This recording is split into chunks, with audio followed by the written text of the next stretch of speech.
अस्सलाम वालेकुम वरहमतुल्लाहि वबरकातुहू। आज मैं आपके लिए एक बड़ी शानदार चीज़ लेकर आया हूँ उन लोगों के लिए जिनको ज़ुकाम बार-बार होता है, बार-बार छींकें आनी शुरू हो जाती है या फिर नाक का बढ़ा हुआ मांस उनका बड़ी तेज़ी के साथ बढ़ रहा है, रात को खर्राटे लेते हैं, सही से सो नहीं पाते या हर वक़्त नाक में एक खुजली-सी मची रहती है, ख़ारिश-सी रहती है। तो बड़ी शानदार चीज़ मैं आपको देने जा रहा हूँ और बहुत आसानी के साथ ये चीज़ें मिलने वाली है।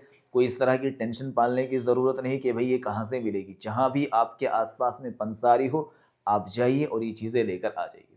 आपको क्या-क्या लेना है? अर्जुन की छाल 50 ग्राम ले लीजिए और 50 ग्राम आप अश्वगंधा ले लीजिए और 20 ग्राम आप नौशादर ले लीजिए। इन तीनों चीज़ों को पीस लीजिए, कूट लीजिए, अच्छा-सा पाउडर बना लीजिए।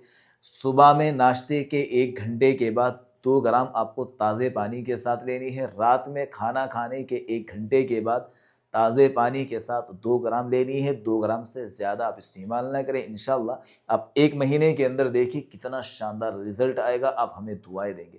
आपका ज़ुकाम भी ठीक होगा, बढ़ा हुआ मांस भी ठीक होने लग जाएगा और बार-बार छींकें जो आ रही है, ये शिकायत चल रही है, ये भी ठीक हो जाएगी और इसके साथ-साथ नज़ले से, ज़ुकाम से जुड़ी हुई जो भी तकलीफ़ें हैं, सारी चीज़ों से आपको इंशाअल्लाह परेशानियों से निजात मिल जाएगी। तो एक बड़ी शानदार चीज़ है, अपने तक ना रखें, अपने दोस्तों के साथ ज़रूर शेयर करें। इसके बाद अगर आपको कोई प्रॉब्लम आ रही है, नंबर पीछे लिखा हुआ है, इस नंबर पर आप कॉन्टैक्ट भी कर सकते हैं। हमारे नाम पर लोग फ्रॉड करते हैं, इसलिए अच्छे से सोच समझ कर ही इसी नंबर पर कॉन्टैक्ट करें।